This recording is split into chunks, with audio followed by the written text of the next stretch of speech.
চলেন দেখে আপনাদের কানাডার ঘাস কতটা সুন্দর করে কেটে আর পরিষ্কার করে রাখে এবং মাঠের মধ্যে প্রচুর মানুষজন খেলাধুলা করে, এই যে দেখেন, এবং কি ঘোরাঘুরি করে খেলাধুলা করে। আর এই প্রাকৃতিকভাবে সুন্দর রাখার দায়িত্ব হচ্ছে গভর্নমেন্ট থেকে।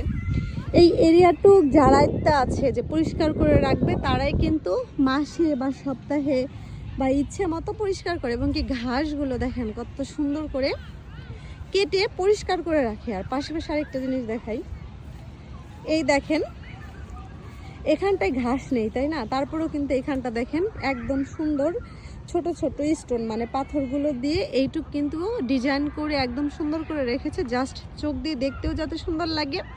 এবং কি বাচ্চারা মনোরঞ্জন করার জন্য এই সুন্দর করে গুছিয়ে রাখার মেন কারণই হচ্ছে যাতে সবাই প্রাকৃতিকটা দেখে অনেক মনোমুগ্ধ হয়ে এখানে থাকে এবং কি ঘুরতে আসে আর খেলাধুলা করে।